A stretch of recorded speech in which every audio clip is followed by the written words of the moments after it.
Hey there, Sooner football fans. Parker Thune alongside Jesse Crittenden. And well, Jesse, what a news day it has been in Norman, America. All Emmett Jones did was land the number one transfer wideout in America this morning, and it has barely registered in the news cycle because of what happened this afternoon. Out of nowhere, and I mean truly legitimately out of left field, freshman offensive guard Cayden Green, who emerged as perhaps the program's best offensive lineman over the second half of the season, is entering the transfer portal.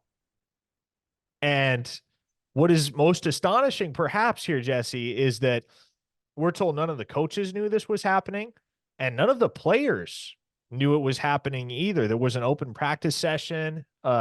Media members got to talk to several OU players when practice concluded earlier this afternoon. Green had entered the portal during practice, and as McCade Metallier stated, they all just kind of assumed Cayden Green was at one of his finals. They did not know he would be entering the transfer portal. I think without question, Jesse, this might not be the most consequential portal entry that OU has ever been victimized by. I think that honor naturally goes to Caleb Williams, but by far, no doubt, the most shocking portal entry that OU has been victimized by in the transfer portal era. Yeah, you want to talk about surprise? I mean, you mentioned it there. We're out at open practice, just taking some video, taking some photos, seeing what all is going on for bowl prep. Jackson Arnold's the quarterback one. Seth Luttrell's out there. At one of his first practices as the new offensive coordinator. We're all out there on the field, and the news drops out of nowhere. And I think when you take into consideration that a few days ago, Cayden Green was on Twitter welcoming a new transfer guy to Oklahoma. 2 weeks ago, he was promoting an OU NIL fund. And yeah, you mentioned McCade Metallier. I mean, he's nobody knew. It basically made it sound like nobody knew this was coming. And I think the fact that it dropped on a Tuesday afternoon during a practice just really hammers that home how unexpected this is.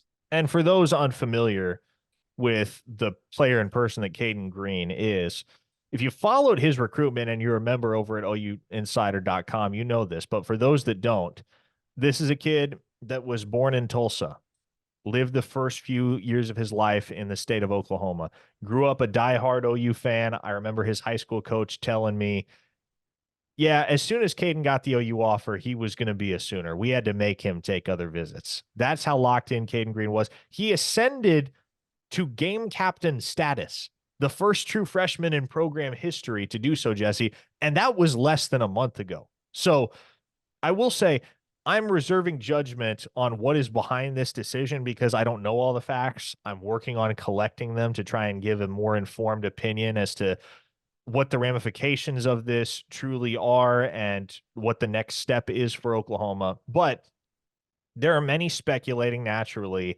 that this is about money. And again, not sure what's fact and what's fiction right now, but that's the popular theory. If it is about money, Jesse, I think the message that that sends is, well, nobody on your roster is safe. Nobody on your roster is safe at this point. And then if it's not about money, man, whatever happened very abruptly. And whatever it was must have been quite severe.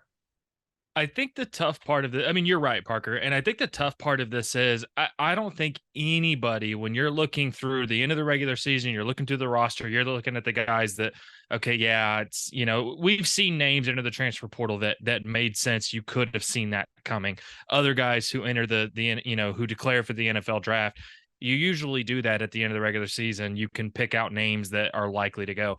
I don't think anybody had mentioned Cayden Green. And Parker, I think this is the new, or not new, but this is the reality of the transfer portal is you kind of almost have to expect the unexpected. He's a freshman. He's a true freshman that saw heavy snaps. He saw almost 570 snaps this year, Parker, way more than than any other returning offensive lineman. You typically don't see a true freshman at Oklahoma seeing significant snaps, starting games to end the season. You don't see them enter the portal very often. And then for it to happen so unexpectedly, I think the tough part of the message is it's hard to be able to really count on very many people as a lock when you're looking at the end of the season to figure out where everyone's going. This is about as unexpected as it gets. And obviously, then you turn the page to 2024, you're having to replace an entire starting offensive line. Cayden Green was the one incumbent starter that was returning. I guess Jake Sexton kind of halfway counts. He has made starts for Oklahoma at tackle in the past, but the regular starters at the tackle positions this year for OU were obviously Walter Rouse and Tyler Guyton. So you know what you have in Jake Sexton. Everywhere else, man, it is a shot in the dark. It's open competition. You're planning on bringing in at least another portal guy or two to compete for some of those roles. But heading into the SEC, Jesse, offensive line is not a position group where you want to be behind the 8 ball and relying on inexperienced contributors.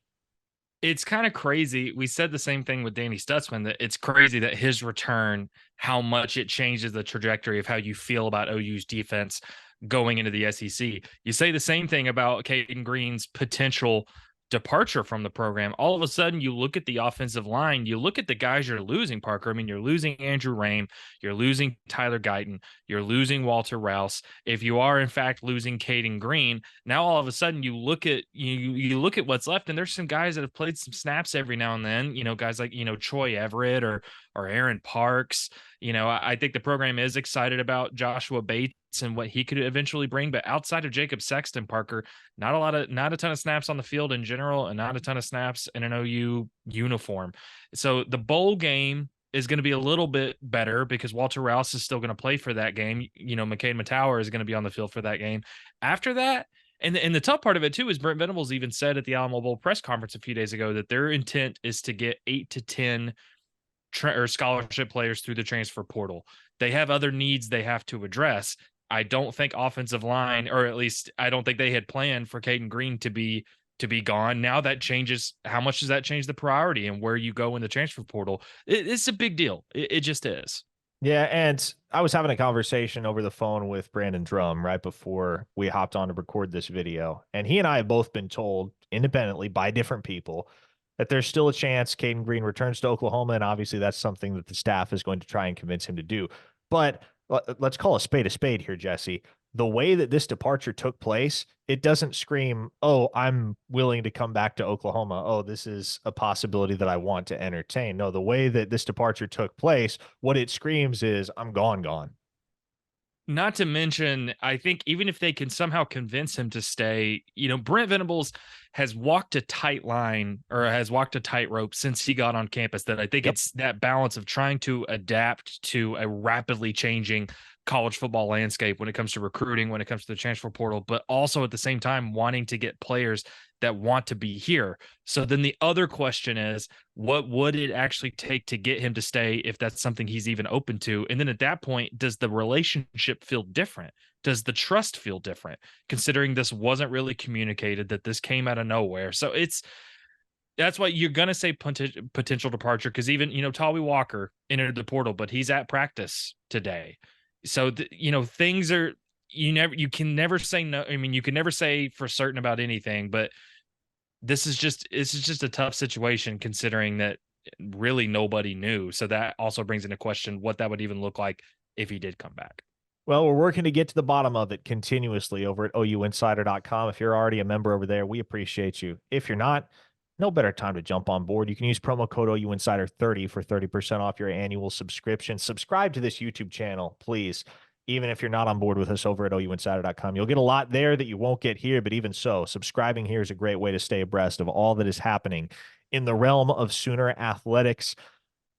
I think we might have an emergency podcast in the works. I don't want to promise anything, but as we continue to gather more data on what happened, how it happened, what's next, we will, of course, keep you all apprised, both here on this channel and at OUinsider.com in a much more intricate capacity.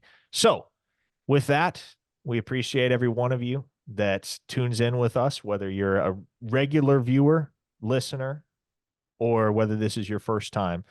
OU Insider is the place to be. Reiterate that one final time. And again, Cayden Green in the portal as of Tuesday afternoon. We'll see what happens from here. We will keep you apprised of whatever the outcome is, one way or another. Until then, for Jesse Crittenden, I am Parker Thune. We'll talk to you next time.